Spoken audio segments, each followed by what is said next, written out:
ओम शांति। शांति का सागर शिव बाबा,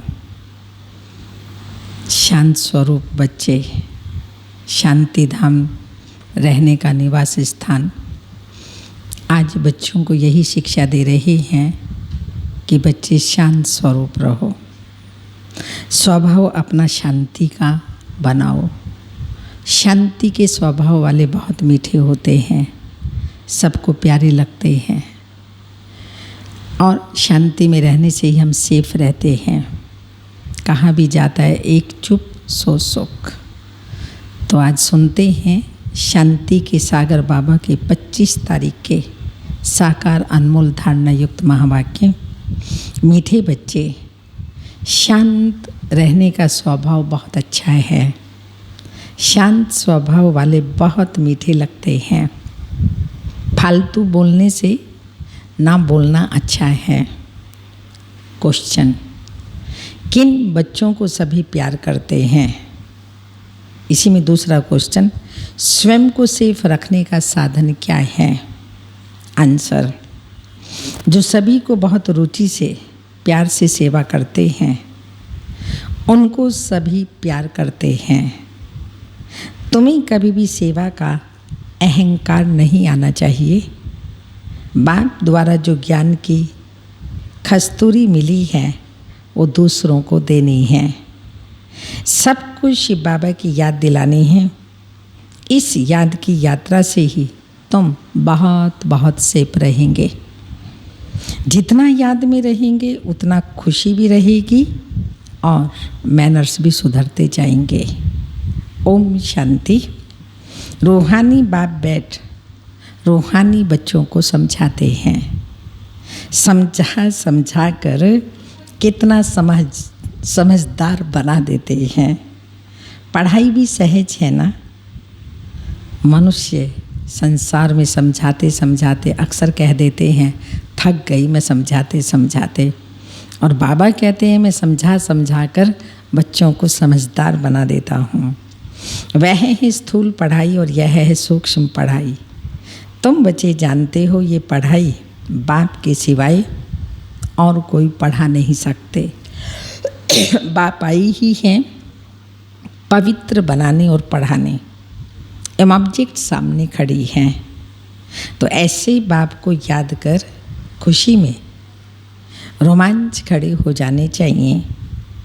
यह भी बच्चे जानते हैं कि दिन प्रतिदिन हमको शांति में ही जाना है। शांति तो सबको बहुत पसंद होती है। बड़े आदमी जास्ती नहीं बोलते और न जोर से बोलते हैं। हम भी बड़े बाप के बच्चे बड़े से बड़े आदमी बन रहे हैं, इसलिए कम बोलें, धीरे बोलें और मीठा बोलें। तुम बहुत बहुत बड़े आदमी बनते हो। वास्तव में आदमी नहीं कहेंगे, तुम तो देवता बनते हो। देवताओं का बोलना बहुत थोड़ा होता है। तुमको भी जब देवता बनना है तो टॉकी से बदल साइलेंस में रहने का अभ्यास करो। शांति में रहने वाले के लिए समझेंगे कि इनका अपने ऊपर अटेंशन है। जबकि तुमको शांति धाम जाना है तो बोलना भी बहुत आहिस्ते आहिस्ते बोलते बोलते शांति धाम में चले जाना है। जितना तुम शांति में रहते हो उतना शांति फैलाते हो। तुमको बहुत शांति में रहना चाहिए। आवाज़ से बात करना अच्छा नहीं लगता, क्रोध भी अच्छा नहीं। बच्चों में कोई भी विकार नहीं रहना चाहिए। देखना है हम कोई से लड़ते झगड़ते तो नहीं हैं।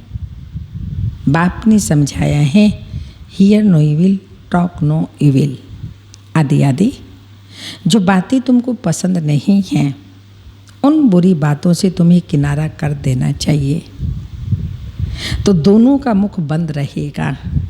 हर बात में क्या करना है? हर बात में दैवी गुणों को धारण करना है। कोई आवाज़ से बात करे तो बोलो शांत, आवाज़ मत करो। तुम जानते हो हम शांति स्थापन करते हैं। सत्युग में शांति ही रहती है ना। मूल वतन में तो है ही शांति। शरीर ही नहीं तो बोलेंगे फिर कैसे। बाप बच्चों को श्रीमत बहुत अच्छी देते हैं, समझाते हैं, मीठे बच्चों अब तुम्हें अपने घर चलना है, टॉकी से मूवी में आना है, फिर साइलेंस में चले जाएंगे। जो भी मिले उनको यही पैगाम देना है, तुम जितना साइलेंस में रहेंगे उतना समझेंगे यह लोग किस धुन में हैं। शांत रहने का स्वभाव बहुत अच्छा है, वह बहुत मीठे लगते हैं। फालतू बोलने से ना बोलना अच्छा है।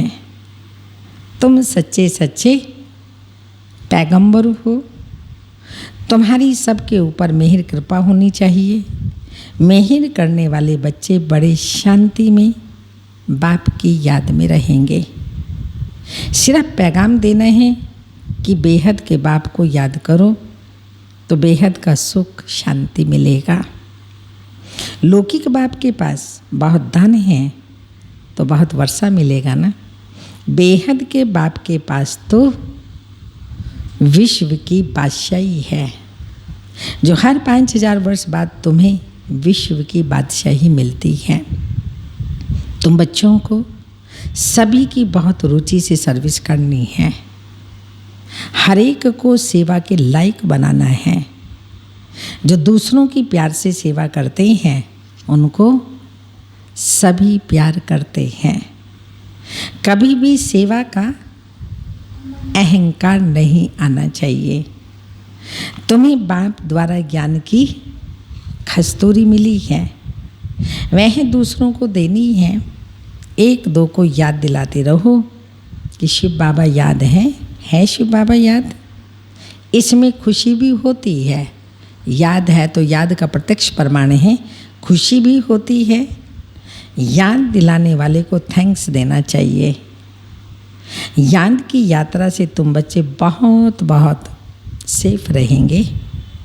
जितना याद में रहेंगे उतना खुशी भी रहेगी, और खुशी के साथ साथ याद में रहने से खुशी भी रहेगी और मैनर्स भी सुधरते जाएंगे।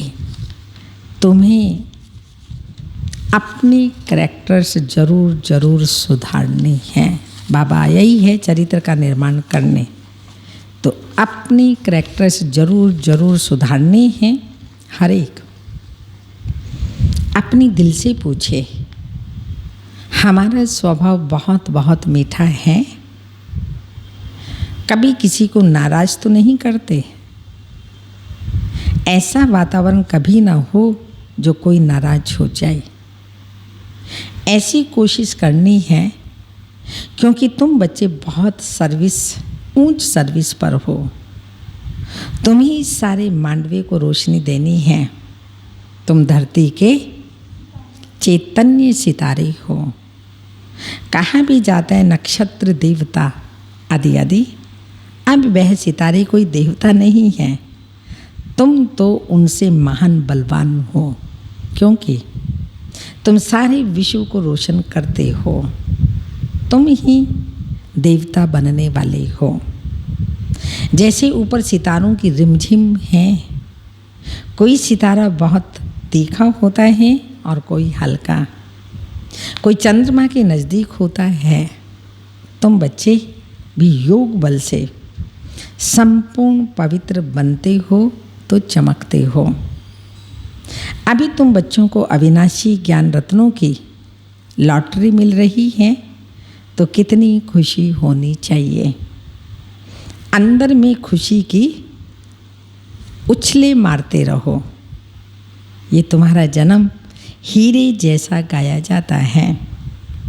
तुम ब्राह्मण ही नॉलेजफुल बनते हो तो तुमको नॉलेज की ही खुशी रहती है। इन देवताओं से भी तुम श्रेष्ठ हो, तो तुम्हारा चेहरा सदा खुशी से खिला रहे। बाप बच्चों को आशीर्वाद करते हैं, मीठे बच्चे सदा शांत भव, चिरंजीव भव, अर्थात बहुत जन्म जियो। आशीर्वाद तो बाप से मिलती है, फिर भी हर एक को अपना पुरुषार्थ करना है कि हम चिरंजीव कैसे रहें। बाप को याद करने से तुम चिरंजीव बन रही हो, यह आशीर्वाद बाप ही देते हैं। ब्राह्मण लोग भी कहते हैं आयुष्मान भव, बाप भी कहते हैं बच्चे सदा जीते रहो। तुम्हें आधा कल्प के लिए काल नहीं खाएगा। सतयुग में मरने का नाम नहीं होता। यहाँ तो मनुष्य मरने से डरते हैं ना। तुम तो पुरुषार्थ ही कर रहे हो मरने का, पर ये है जीते जी मरना। पुरानी दुनिया से, विकारों से, पुराने संस्कारों से, स्वभाव से मरना है और जीना है दैवी गुणों में, ईश्वरीय गुणों में।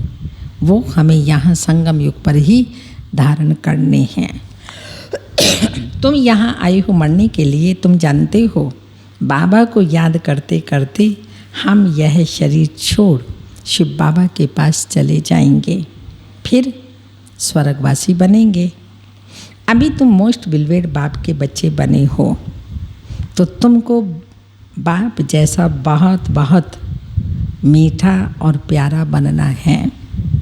बाबा पत्रों में भी लिखते हैं मीठे मीठे लाडले सिक्के लदे बच्चों आदि आदि। तो बाबा बहुत मीठा है ना। प्रैक्टिकल में अनुभव करते हो कि बाबा कितना मीठा, कितना प्यारा है। हमें भी ऐसा बनाते हैं। यह भी तुम जानते हो कि हम कितने मीठे और कितने प्यारे थे। हम ही पूजे से पुजारी बने तो खुद को पूजते रहे। यह भी बड़ी वंडरफुल समझने की बातें हैं। तुम बच्चे जानते हो आधा कल्प के हमारे सब दुख दूर होने वाले, हमारे सब दुख दूर करने वाला बाबा अभी आया हुआ है। कहते हैं हर हर महादेव। वह महादेव तो नहीं है, दुख तो बाप ही हरेंगे। दुख हरकर सुख देने वाला बाप है। आधा कल्प तुमने बहुत दुख देखे हैं। 5 विकारों की बीमारी बहुत बढ़ गई। इस बीमारी ने बहुत दुखी किया। इसलिए बाप कहते हैं मीठे बच्चे, यह जो कर्मों का खाता है अब उसको ठीक करो। किसी को भी दुख नहीं दो, नहीं तो हिसाब किताब बन जाएंगे। दुख लेंगे तो भी हिसाब किताब बन जाएंगे। अभी तक दुख पाया, दुख दिया लिया तो कर्मों के हिसाब किताब थे। अब बाबा कहते हैं अब अपने कर्मों को ठीक करो। व्यापारी लोग भी 12 मास का खाता रखते हैं ना। तो बाप समझाते हैं बच्चे, अभी सारी सृष्टि पर देखो कितना किचड़ा है। यह है ही नर्क। तो बाप को आना पड़ता है स्वर्ग बनाने। बाबा बहुत प्रेम से आते हैं, जानते हैं मुझे बच्चों की सेवा में आना है। मैं कल्प कल्प तुम बच्चों की सेवा पर उपस्थित होता हूँ। जब खुद आते हैं तब बच्चे समझते हैं बाप हमारी सेवा पर उपस्थित हुए हैं। यहाँ बैठे सभी की सेवा हो जाती है। सारी सृष्टि का कल्याणकारी दाता तो एक ही बाप है ना। तो बाप जानते हैं सारी दुनिया की जो भी आत्माएं हैं सबको मैं ही वर्षा देने आता हूँ। बेहद के बाप की नज़र दुनिया की आत्माओं की तरफ जाती है। भले यहाँ बैठे हैं परंतु नज़र सारे विश्व पर और सारे विश्व के मनुष्य मात्र पर है, क्योंकि सारे विश्व को ही निहाल करना है। ड्रामा प्लान अनुसार कल्प पहले मिसल सारे विश्व की आत्माएं निहाल हो जाने वाली हैं। बाप सब बच्चों को याद करते हैं। नज़र तो जाती है ना। संगम युग पर भी बाप बच्चों की सेवा में उपस्थित होते हैं। उनकी भेंट में कोई भी सेवा कर ना सके। जो बाबा सारे विश्व के तत्वों सहित सेवा करते हैं, ऐसी सेवा कोई भी मनुष्य मात्र कर ना सके। उनकी बेहद की सेवा है। तुम बच्चे भी बाप का शो तब कर सकेंगे जब उन जैसी सेवा करेंगे। सेवा करने वालों को फल भी बहुत भारी मिलता है। तो बच्चों को भी नशा चढ़ता है, हम श्रीमत पर सारे विश्व के मनुष्यों को सुख देते हैं। बाप कहते हैं, मीठे बच्चे, अब ज्ञान रत्नों से अपनी खूब झोली भरो, जितनी भरनी है भरो, अपना टाइम बर्बाद ना करो, बाप की याद में टाइम को आबाद करो। जो अच्छी रीति धारणा करते हैं वह फिर औरों को भी अच्छी सर्विस जरूर करेंगे, समय बर्बाद नहीं करेंगे। तो बच्चों को पुरुषार्थ कर अंतर्मुखी बनना है। अंतर आत्मा है ना, यह निश्चय करना है कि हम आत्माओं को बाप समझा रहे हैं। सोल कॉन्शियसनेस हो रहना है, सच्चा सच्चा अंतर्मुखी बनना है। अंतर्मुखी अर्थात अंदर जो आत्माएं हैं उनको सब कुछ बाप से ही सुनना है। बाप प्यार से बार बार समझाते हैं। माता पिता और जो भी अच्छे अनन्य बच्चे बड़े भाई बहन हैं जो अच्छी सर्विस करते हैं उनसे सीखते जाओ। अंदर में ये निश्चय करो कि हमें फालतू टाइम नहीं गंवाना है, शरीर निर्वाह भी करना है, अपनी रचना को भी देखना है, सिर्फ ममत्व नहीं रखना है। ममत्व रखने से नुकसान हो जाएगा। ममत्व एक बाप में रखो। यहाँ तुम बाप के सन्मुख हो, आत्मा और परमात्मा सन्मुख है, क्योंकि यहाँ स्वयं बाप आत्माओं को पढ़ाते हैं, वहाँ आत्माएं आत्माओं को पढ़ाती हैं। ये सब बातें तुम बच्चों के अंदर मंथन होनी चाहिए। स्टूडेंट की बुद्धि में सारा दिन पढ़ाई रहती है ना, तुम्हारी बुद्धि में सारी पढ़ाई है, ये रूहानी पढ़ाई है। अच्छे स्टूडेंट जो होते हैं वो सदैव एकांत में जाकर पढ़ते हैं। स्टूडेंट आपस में मिलते जुलते हैं तो पढ़ाई पर ही वार्तालाप करते हैं। इस बेहद की पढ़ाई में तो और ही खुशी में लग जाना चाहिए। तुम बच्चे अभी बाप के मददगार बनते हो, याद में रहना ही मदद करना है। जितना जितना बाबा की याद में रहते हैं, साइलेंस में रहते हैं, वातावरण साइलेंस का बनता है। तो बाबा ने कहा ये याद में रहना यही मदद करना है, क्योंकि याद की यात्रा माना शांति की यात्रा। इसलिए कहा जाता है हर एक अपने घर को स्वर्ग बनाओ। हर एक की बुद्धि में अलप और बे है। अलप को याद करो तो बादशाही मिलेगी और कुछ करना नहीं है। सिर्फ अपने को आत्मा समझ बाप को याद करना तो राजाई तुम्हारी है ही। तुम बच्चे सबको यही पैगाम देते रहो कि बाप को याद करो तो स्वर्ग की राजाई मिलेगी। अच्छा मीठे मीठे सिक्की लदे बच्चों प्रति माता पिता बाप दादा का याद प्यार। Good morning, diamond morning. रूहानी बाप की रूहानी बच्चों को नमस्ते। हम रूहानी बच्चों की रूहानी माता पिता बाप दादा को याद प्यार। Good morning, diamond morning. ओम नमस्ते।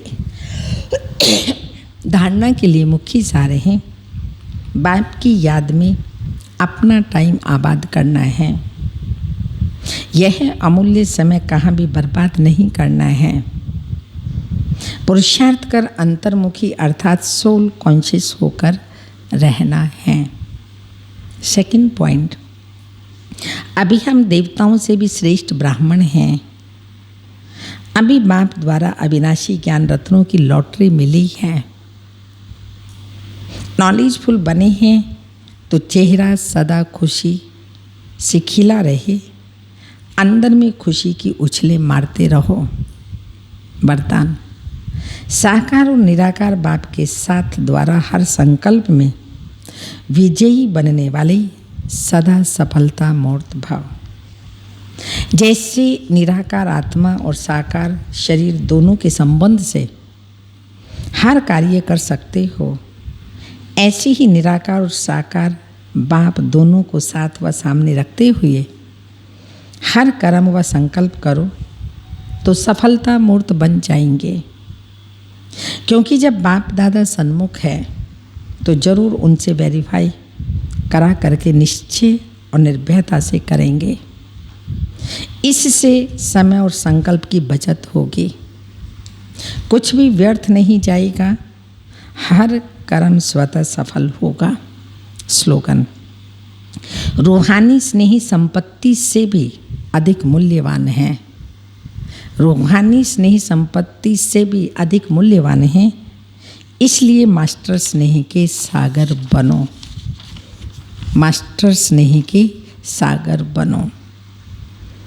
ये दादी जी के 14वें पुण्य स्मृति पर क्लास में सुनाने के लिए दादी जी द्वारा मिली हुई अनमोल सौगात, सभी बुद्धि रूपी झोली क्लीन करके बैठे, जिससे हम सौगात अच्छे से संभाल करके रखें और उस सौगात को यूज़ भी करें।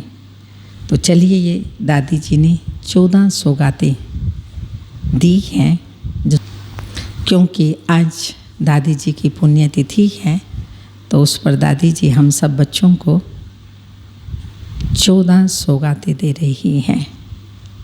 पहली सौगात है, ईश्वरीय नियम और मर्यादाएं हमारे जीवन का श्रृंगार हैं। इन्हें अपने जीवन में धारण कर सदा उन्नति करना है। सेकंड सौगात, सदा यही नशा रखो, हम भगवान के नैनों के नूर हैं। भगवान के नैनों में छिप कर रहो तो माया की आंधी तूफान स्थिति को हिला नहीं सकेंगे। सदा बाबा की छत्र छाया के नीचे रहो तो रक्षक बाप सदा रक्षा करता रहेगा। तीसरी सौगात, हम सबका दिलबर और रहबर एक बाबा है, उससे ही दिल की लेन देन करना है। कभी किसी देहधारी को दोस्त बनाकर उसके साथ व्यर्थ चिंतन और पर चिंतन नहीं करना है। चौथी सौगात, चेहरे पर कभी उदासी, घृणा व नफरत के चिन्ह ना आए। सदा खुश रहो और खुशी बांटते रहो। अपने सेंटर का वातावरण ऐसा खुश नसीबी का बनाओ जो हर एक को खुश नसीब बना दे।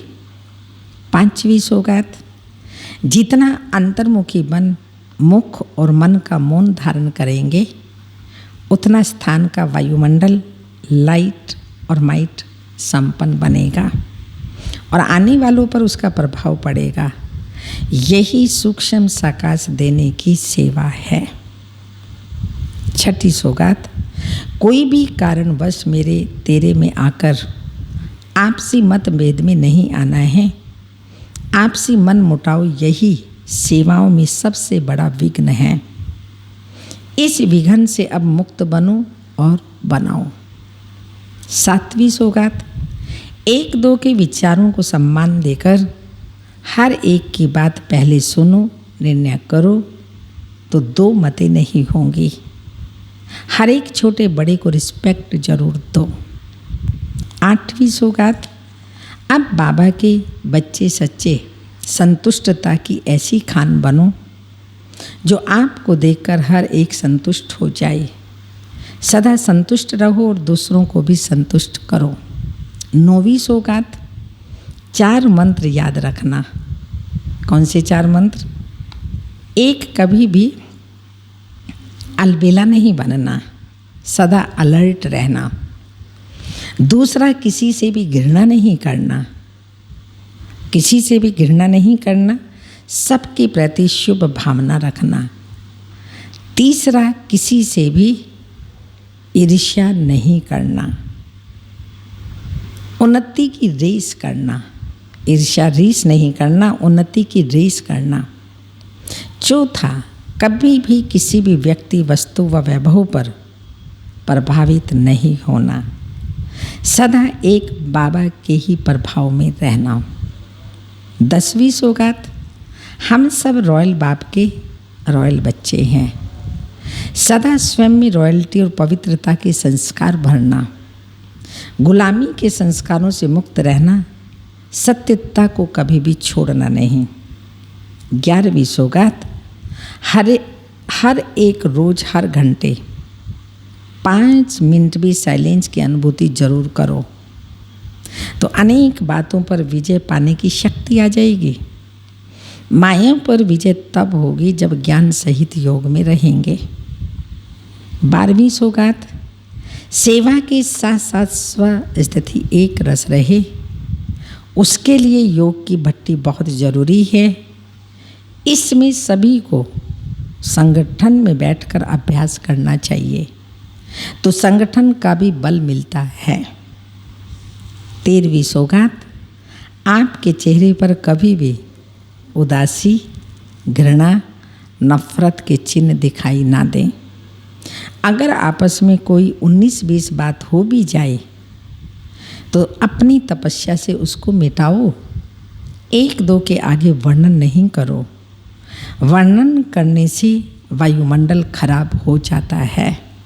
लास्ट सौगात, कोई कितना भी मन खराब करने की कोशिश करे लेकिन उसके प्रभाव में कभी नहीं आना। संग दोष भी बहुत खराब होता है जो बुद्धि को बदल देता है। सबसे प्यार करो, सब फ्रेंड्स हैं लेकिन पर्सनल फ्रेंड्स किसी को नहीं बनाओ। सब फ्रेंड्स हैं, पर्सनल फ्रेंड्स किसी को नहीं बनाओ।